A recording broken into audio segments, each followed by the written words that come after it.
The Newleaf Podcast. Project Management Insights. Be assured. Hey guys, welcome to the first episode of the Newleaf pod or Newleaf Podcast. Yeah.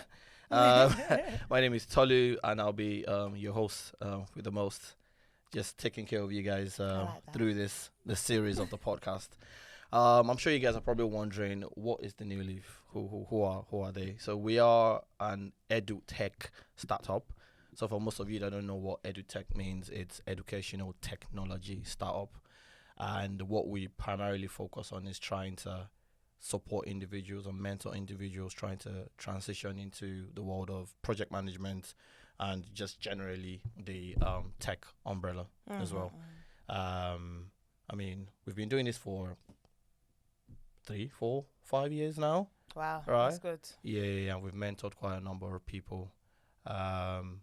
Most of the people we mentor kind of like metamorphose into like friends, and then some of them are like family. Talking about family, I've got my family here. Yeah. See you. Friend to family, now you can't get rid of me. Oh, nah. So, would you like to introduce yourself, or should I introduce you? You can't introduce me because the package is too big. So we're just gonna say, hey, it's your girl Dean. Tolu's friend. Then it became sister. Now he just can't get rid of me. I'm sorry. He's stuck to me like glue now. I'm joking. Yeah, nah. But for real, so like Dee and I, we go way back. Way back. Yeah, and do you?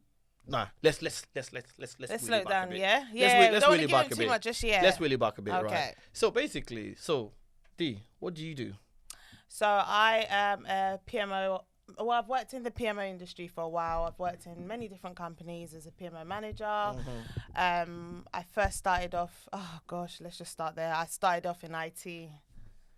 There's a story in IT. You know, everyone has a story in IT. I went into digital analyst. I went into IT support. I've just always been in the IT world, which has been great. Okay. But I like projects. I love it. I love the PMO world. So what would you say was the difference between what you were doing in IT and what you're doing now? What would I say is the difference is what I felt like I was stagnant. Okay. I felt like with the IT world, it became of who you know, not what you know anymore. Fair. I felt like being the only woman, being black, by myself. Okay. It was hard. The struggle was real. And I mean, like, on some real talk, I just felt like I wasn't moving. I wasn't progressing. I felt like there was no one giving me the oomph because everyone was paddy, like, and I didn't have that relationship, even though I had worked there for so long. I've worked in that industry for so long. I didn't have that with anyone. So I think it was that's what made me transition, because I feel like with projects, you can be on different types of projects. While with the IT, is that one IT function is what it became repetitive. Right. I don't know. I just felt like, it was just my time was up there. So basically there was something that you said that I'm actually going to pick up on. So obviously within the IT space that you were in at that point in time, you were sat in what I would call BAU, which is like business as usual. Correct. Right? And within those kind of functions, I'm not saying we don't have people of color or people that look like us or sound like us, but I mean, the percentage of those kind of people is like quite low. Okay. Now, if you compare that with project management, is it safe to say that there's a lot of people that are like us within projects, isn't it? We will say that. I will say that there's more of diversity. Okay. I think you see people that look like you, that makes you want to aspire to be like them. So you got people at the top places and you think, how did you do that? Bring me in. Even if you're not going to ask them to bring you in, at least you can see your mates there. And that's my favourite thing. As long as I can see representation at my top, I'm going where you're coming. I'm coming. Yeah. And I felt like I wasn't seeing anyone that looked like me. Yeah. Nah, you're definitely taking me back to a couple of dark days I had myself. Yeah, because you've been in it longer. Yeah, How was it for you? Because yeah. clearly I'm just seeing it now. I can't imagine what it was like back then. I mean, it was a bit difficult, but we're here. We are strong now. But on the real though, so basically, I think when I started my career, like within even project management itself, Yeah. I think I was saying to a couple of my mates, maybe it was last week now, I said the first time I stepped into a meeting, it was like a big boardroom that sat like say 20 people, Yeah. right? I was not the only black person, right, but the only black person of African descent in there. Yeah, so Wow. there was pressure, and it was one of those meetings where I was hosting that meeting, and that was the first time I was actually going to speak. So I was nervous, like, oh my God. Stuck out like a sore thumb. Yeah, yeah, and to make it worse, the first time I literally just opened my mouth to kind of like utter a statement, someone was like, No. I would right, have off my wig. right. I would have off my wig. Let me not pretend my wig would have come off. You see the slippers I wore to work that day? It wouldn't be slip shoes no more. It become slipper. What? Yeah, because it was like, so when I was talking to one of my friends about it, that there's one of my friends that the guy, he's a bit, Yeah. he was like, oh, are you sure the person wasn't choking on water or something? I was like, So you nah. got, as soon as you talk, Exactly. it was great timing. It was very great Exactly, timing. right? So like, that knocked on played with my confidence Yeah, a lot, can played with my imagine. confidence a lot. But it took a lot of hard work on myself. So it wasn't just hard work about being good at what I do. It was more about reminding myself that I am enough, Yeah. I am good enough, Yeah. and I can achieve anything I set my mind to.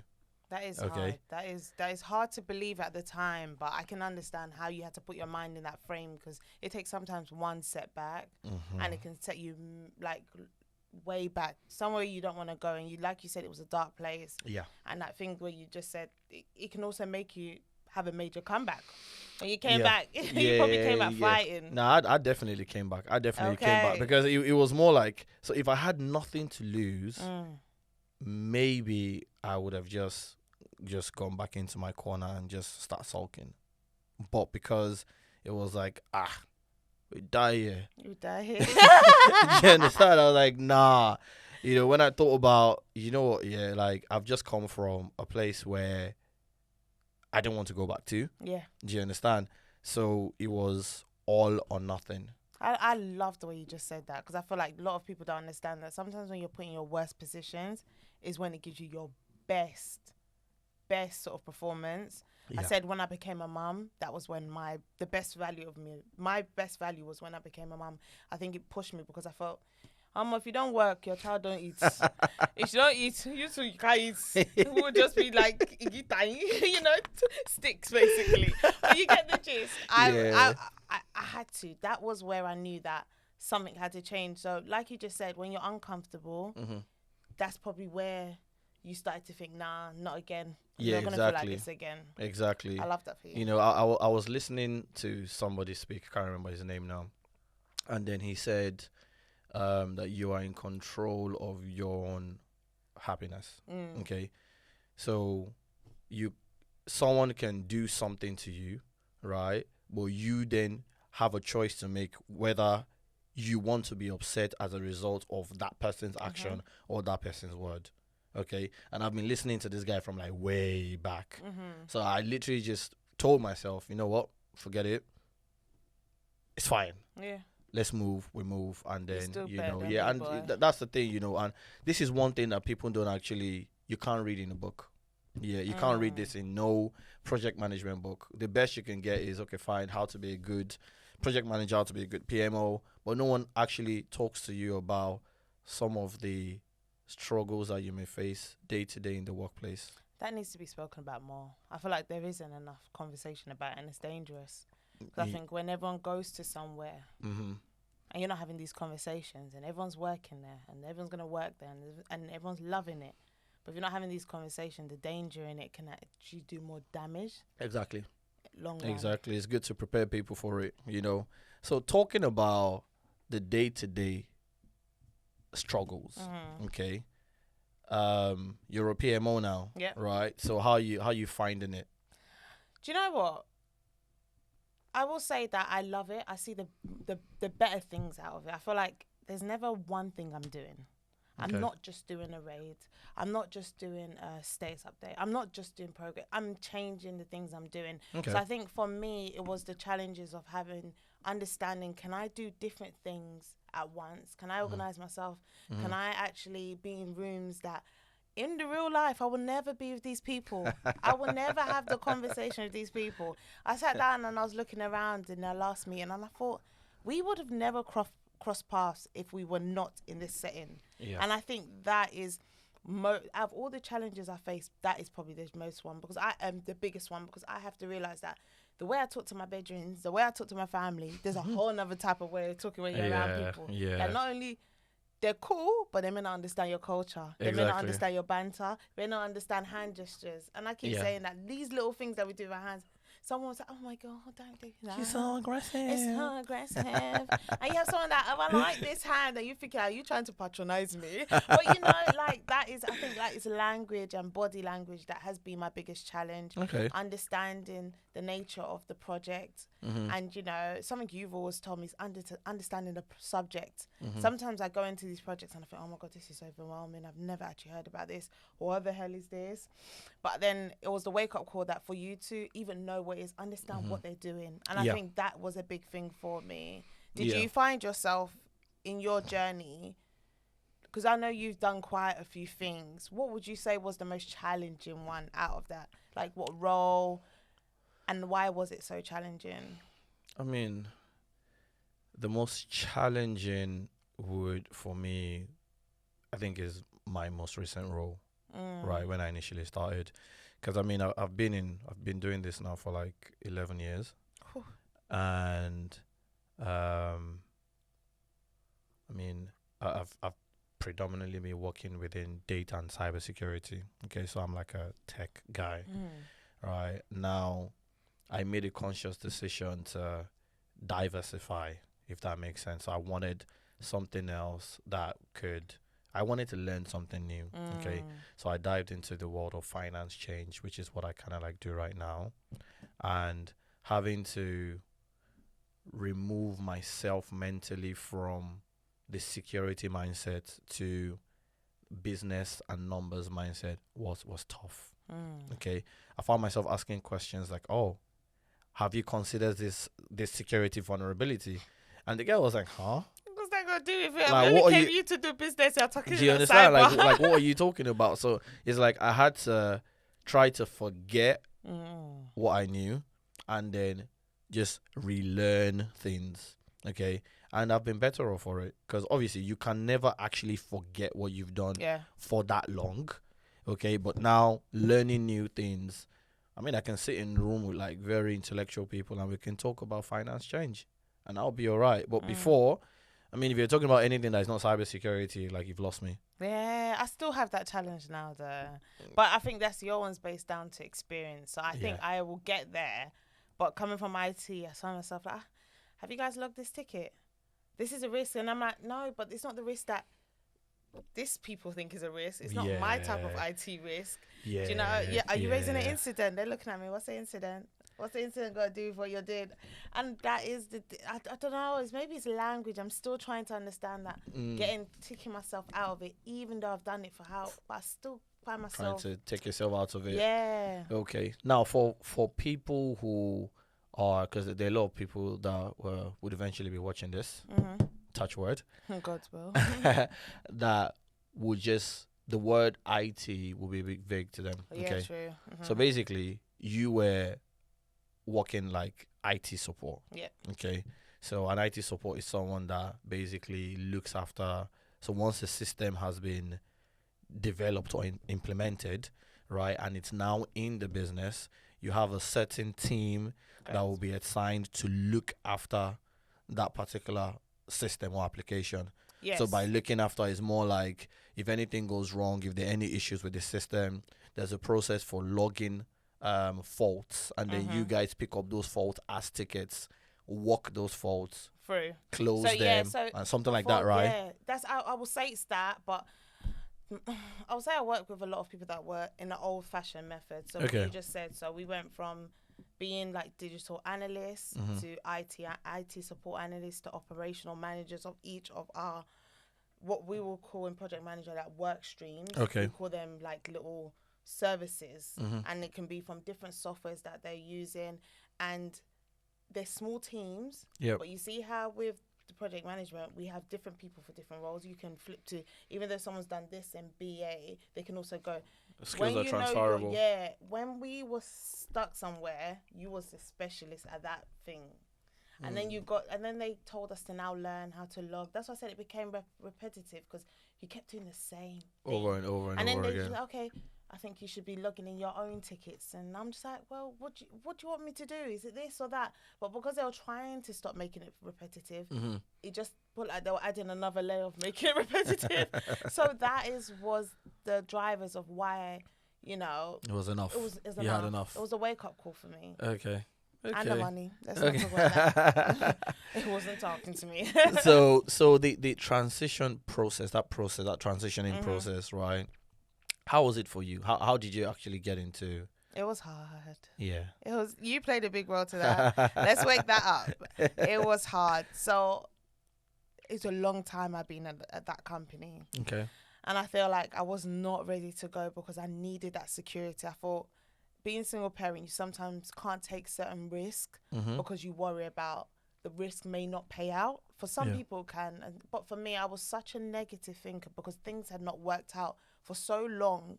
And for me to say my sole income, the thing that feeds me, the thing that puts me on, has a roof, you know, I have a roof over my head. Yeah. You know, the thing that clothes me, how am I going to take it? Although I had faith, I didn't have that type of faith. And let me not pretend.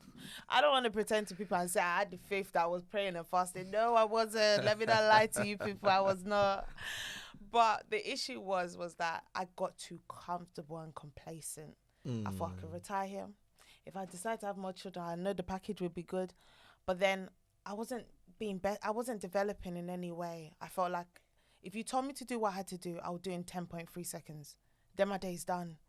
Right. So there was no aspect of you were not pushed, excitement. you were not challenged at all. Yeah, I wasn't challenged. I had someone that really micromanaged me. Oh my God. And that's the worst. we don't want to wake that up. Yeah. It was bad. And I feel like when I had a conversation with you and you was like, listen, you need to get uncomfortable to get comfortable. 100%. Oh, my body started shaking. I said, me, 100%. it's time to get uncomfortable. 100%. And I remember, I think I said something else to you. I said, right now you are in the depth of your comfort zone. Yeah. Okay. And then I then started my whole motivational speech when I said, okay, you've got like three layers, right? You've got your comfort zone, which is you can do this job like by closing your eyes. Yeah. Okay. Then you've got your challenge zone, right, which is the next level up, which is, okay, fine, I only understand 30% of the work, right, but I need to try to figure out what the other 70% is. Correct. Right, so you're slightly pushing yourself. Then you've got the courage zone. This is where you haven't got a clue what you are doing. Okay. Now, I found that so many people are just basically happy sitting in the comfort zone.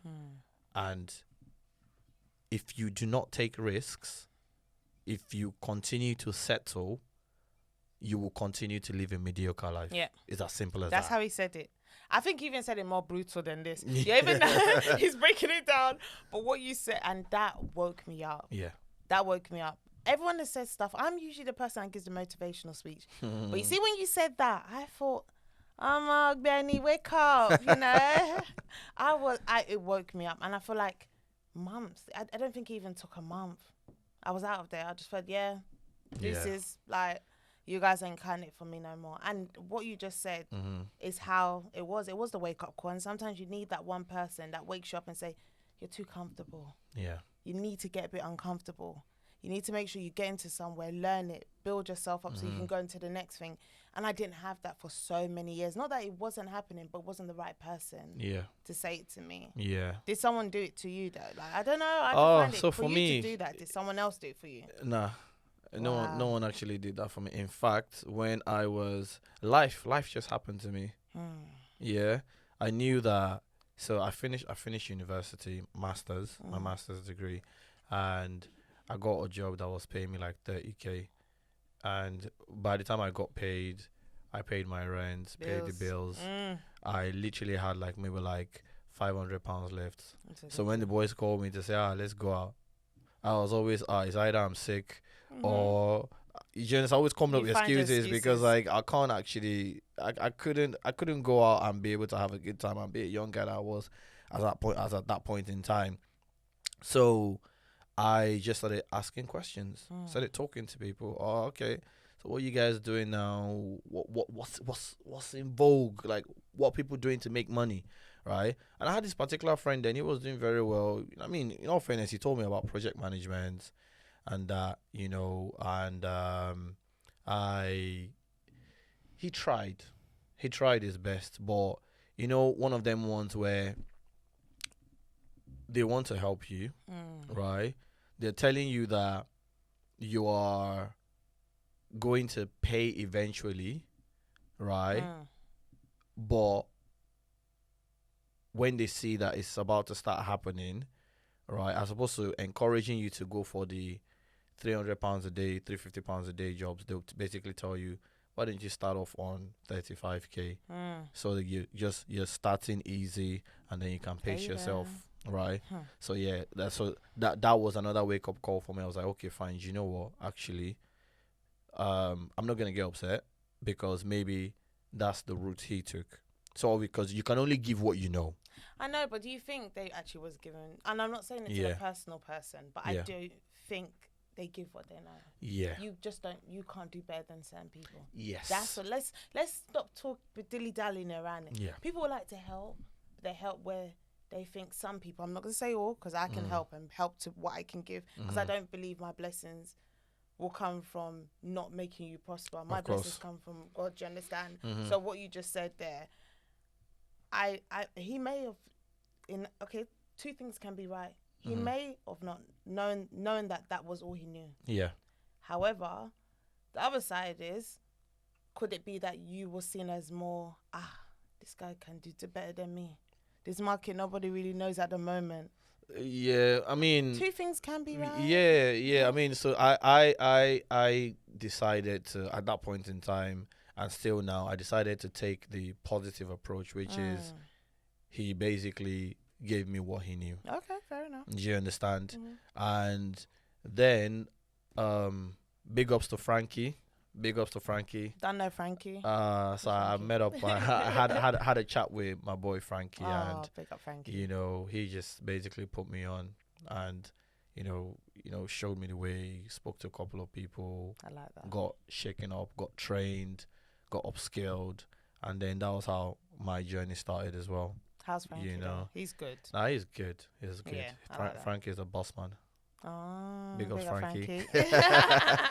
And he's a legend. He's a legend, And that's what I was saying. It didn't stop him being where he is or having these blessings. Do you even know what? Right. So when I think the case of Frankie and I was like the blind leading the blind, right? Like, and I'll tell you why. So basically, Nigerians, how we do it when you say, this is where the money is, I basically say, let's go together. Do you understand? We don't know if it's actually going to give us money, but let's go together. That was exactly what we did. Yeah. Okay. But I got there. I got upskilled. Like I got mentored and everything. Right. And I got a job even before he did. Oh, I love that. Right. But he then got motivated because he saw that, someone like him could do it. Yeah. He wasn't immediately. I got the call when I got the job. I just phoned him. I'm like, look, mate, what are you doing? Wake up. G Masun. Wake up. Do you understand? Wake up. Don't sleep, kind of thing. Like, come do it. And then in maybe like 2 months after that, he also landed something. That is great. He also landed something as well. So I think the moral of that, everything I just said there is, God doesn't come down from heaven to bless people. He uses people to bless people. Correct. Okay. And I always say this, that always make yourself available to be used by God to bless somebody. Because for every person you bless, there's like 10-fold coming back to you. I love that. Yeah. Oof, gave me chills. But it's true. How you said it's perfect, it's true. Nah, so that's the thing. So, you doing PMO now. Yeah.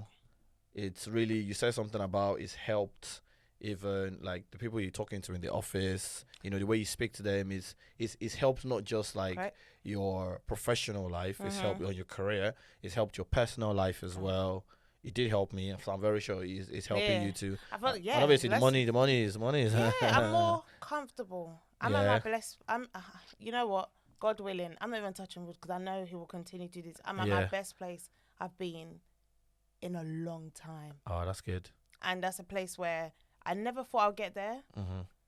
But you like you said, you have to be around certain people. You have to shake the right hands. You have to talk to certain people. I was uncomfortable in the beginning. Remember we said that? Yeah. Having conversation with people, I would never be in the same room in the real life. And even though it's real life already, but what I mean is in the outside world, I'm all right now having conversations. We talk about things that you would never. We had a colleague that lived in Nigeria. Yeah. And she knew more about Nigeria than me. Yeah, and I could not believe it. But you get the gist of it. You just have conversation. And I feel like that built my confidence. Although people think I have this big, I'm also like very timid. Like in certain rooms, I won't say anything. But now I feel like I own my meetings. I know it's me. Everyone knows I take ownership of what I do because I have more pride in it. Yeah. No, that's really good. That's really good. So, taking it back to the 3 layers I will mention, the comfort zone, challenge zone, courage zone. Yeah. Okay. Now, so from working in IT support and digital IT analyst, then transitioning into PMO, I know that yes, you've been successful, you're doing a job right now, but what was your actual experience during that transition phase? How were you feeling before the mentorship process started, right? What was the challenge even during the mentorship, period? Yeah. And then obviously, the most important part and the difficult part is when you're then looking for jobs. When for every interview you get, you've gotten like 20 unfortunately. Yeah, unfortunately. Yeah. Hi, D. Yeah, do you understand? So, how was it for you? Because I think people really need to know this. I think we have to give credit where credit's due. And I want to say the Newleaf. Uh-huh. Let's wake it up. Okay. Do you know you can be in classes where you hear things, but you haven't heard it? And I think the first thing you said to us is like, hi, everyone. I remember like when we done the course, a lot of people, you made us know what we're about to do. Yeah. Understand that this is the world you're about to enter. Things are going to change. And when you said that, I never took, I was like, what, this one is motivational speak. I don't want to hear that. Let's get into the course. But you said things are going to change. And that change can mean many things for different people. For me, it was personal. Because I knew I had been somewhere for so long. And I needed something that was going to make me change. Yeah. So it was very personal. So although I was very shy, I was worried. I think worried was the biggest thing. At every point when I was studying and we was in these courses and we're doing these, we had questions. There was never a time when it was never too much questions. Every question got answered. Things I was too shy to ask because you always used to say, there's no dumb question in this Of course. course. Every question will help somebody. And things, even though you said that still question, I'm not going to say it too. Somebody else will say it. And there was always an answer. And I feel like that was what made me comfortable. That made me ready. Right. But when I mean ready, it made me ready to know, okay, I'm opening the door now. Okay. But before you go through the door, you got to see who's there. Yeah. So we're at that stage now. So we've now got to the point where we've done the course. Anything we need was answered. I would say you looked after us after that. You got us into applying. You told us about different ways of techniques of applying. And I think people there's no conversations around this. And it sounds so stupid. Even me that I've looked for jobs, I never knew certain words, key words you got to look for. This is the role you want. Look at the key role, understand it. And then when you're reading these job specs, you get it, you understand it. And I feel like that was even part of the package, understanding that this is the business side. If you want to go into business project, you can go into finance project. Yeah. And I think that was broken down a lot within the course. And I feel like that allowed us, we had time to test run things. Yeah. We was on projects. We had the agile way, we had the waterfall way. We understood it. So when you hear people saying that, yeah, I did it. Yeah, I went Newleaf, I did it too. But I felt more confident in what I was saying. You know, when you say I'm more confident in my source. So I've now gone through the door, like I said, you remember? So I've gone in now and I'm applying for jobs. Yeah. Not gonna lie, it's hard, good to have a good mentor. Let's just say okay. that. Alright. Because it was hard. Because one thing you can't do is shame me. I can only shame myself. But when you're getting rejected, you're thinking, this boy, did you even read the CV? Do you know what I have done in my life? And I think I wasn't ready for that. But then if you guys did not look after us afterwards, then it would be dangerous. Because that's what people don't talk about. The applying and the rejection. It became a cycle. Yeah, you just get put down. You know. Because that's a silent put down. Yeah. They're not even saying it. They're emailing it. You can choose to read it, not answer it. And I feel like people don't understand that every second, you open it, Yeah. so to the company, and then you're down. Nah, I remember vividly, you know, that I had to like be calling and just checking in on you just to see, okay, how you doing, how you finding it, don't worry, you know. And even aside your case, there's so many other people that, there's this particular lady, like hers was like the most dramatic I've actually ever seen. Like she applied for roles for like 4-5 months, 6 months straight. She was it's not like she wasn't getting interviews. She was getting interviews, getting to like the final stage, and then she gets the final one she got. She called me and she broke down crying. I was so hurt. I was crying on the phone with her, right? And it wasn't just a move. It wasn't like a customer service move, okay? Because I'd been on that journey with her, right? And it got to a point that I actually put the lady in my prayers when I pray. Because I was like, nah, like this lady actually wants this so bad. That's it. You see right? how much she wants you know, it. And when she eventually got a job, she didn't get one. She didn't get two. She got 4 offers. Damn. Yeah. She got 4 offers. And all the 4 offers came in the space of like 3 or 4 days. Right? So like the course itself is fine. Like you can be an academia and you can just go through it and smash it. Okay. The hard part is when you are actually applying for jobs. And that is the most difficult part for us as well, because we find ourselves trying to have a list of people that we haven't heard from in like say a month or 2 months, and we try to reach out to them. Some people you can't do anything to help them because like they've actually put themselves down. But there are some people you can just check in on them, have some conversations, and then you'll be like, you know what, yeah, I'll do it. And then you pick it up again, right? But even that is rare, man. You don't get people do that no more. So even that, you remember I said it, if it wasn't for you guys, would I be in the position I am? Not that I wasn't. I would have applied 3 times and thought, this is long, man. Everybody's rejecting me. You're telling me that you're rejecting. You're not rejecting me. But what you just said, that's what I'm saying, that even the after package, I feel like that is the part that you had structure, you done everything. Remember I said it, the call, you woke us up, you got us into, you motivated us on the call. But it's when we opened the door and thought, okay, we're about to step into this real world. How's it? What's it like? What's it like? And it was the preparation for interviews. It's just having the conversation, like, you know the answer. Yeah. Go back to your notes. Yeah. You've done this already. And that's when you're like, oh, is that what you're asking me? And that is what I'm trying to say to you. When you've gone certain courses in the past, you just do the course. And I'm like, okay, to-dos. You may do a little feedback forms, and that's it. You're your best. You think, yes, it's great. But then you start thinking, well, hold on, I haven't even stepped through the door. You haven't guided me. You didn't teach me how to unlock the door. Yeah. And I feel like we don't.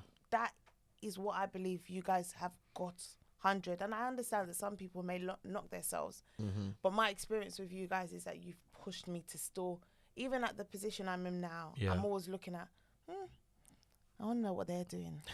I want to know what they are doing. It's a continuous improvement process where you have to consider and improve yourself. I mean, from an aftercare perspective, I'm not going to say we are there, right? Because like we try to ensure that we help everybody. Because the way we see it, the way I see it is, I see myself in everybody, right? Nigerians will say, "Follow who know road." Basically, what that means is you need to walk with somebody that's got like the vision, right? So, like I always say to everyone, the first day they jump on a course, if you do everything I ask you to do, I see no reason why you wouldn't land a role. Okay, I see no reason why you wouldn't land a role. So, so what would you say to other people who are trying to or are considering transitioning into project management, into tech, or just trying to think about changing their careers, either because they're not happy doing what they're doing, they're not in a financially good place? What would you say to them? Do you know what? There's two things I will say. From a faith part, like my faith, let go and let God. Yes, hallelujah. And I always say that because it's my whole, just do it. That's the best way that's the Nike way. You understand that they'll say just do it. My one, if I had to say in a godly way, let go and let God. And when I say that, firstly, in the first part, it's because we hold on to things of the world because we feel like it's our own security, it's our blanket. The moment we remove that blanket, it's too cold. I don't like that feeling. Yeah. But I feel like if you do not let go of certain things that are holding you, you will never know what's on the other side. And that was a big thing for me. I was scared. Yeah. But I knew I needed change. And change can come in different ways. And I knew that the moment I got out, I was ready. Okay. So I had to. And then another aspect is that I would just say that sometimes it sounds very cliche, but take the risk. Yeah. You have stuff to lose. I know everyone says you ain't got nothing to lose. Yeah, you may, but if you don't take that risk, how do you know you can see the best version of yourself? And I feel like that's what, when things started clearing for me, my eyes started clearing. When I say that, when I wasn't in doubt, when I wasn't knocking myself more, I saw the best version of myself. I was my best mom. I was the best mum to my child. I was the best person to myself. Yeah. And forget the money side. It's just I felt like I was respected more. I wasn't looked down at. My colleagues don't forget the money side though, because money brings confidence. No. That one I was coming. No, that one is coming. When I now walk in rooms, I'm like, but you get the gist. I was like, I felt more comfortable. And not every experience is going to be the same. But I now know, even if I didn't have a great project, I'm ready for it. I know how I'm going to handle it. I know professionally how I'm going to deal with it. I know you're going to respect me because of what I can do. And that was what I always say, is just take that risk, because your respect is what you have. Your self-confidence is what you have, and no one can take that from you. But they were my best things. And I would say it's been a journey, but I'm happy that you guys have been part of that journey and still part of that journey, because I still call Newleaf to this day, guys. Let me not pretend. There's questions that what's this one mean? So I still use you guys, as well as I pray that my blessing can bless more people to help you 100%. flourish as well, because you guys have done more than what you thought you've done for me. 100%. Now, I mean, the blessing that you've got, right, is just pass on that button to someone else. It's ready. Right. And then for people listening or watching this, right, if you don't take that risk, right, you would never know. Okay, what's the worst that can happen? You take the risk and it doesn't work out. You still have a roof over your head. You probably can still feed yourself and your kids if you've got kids, right?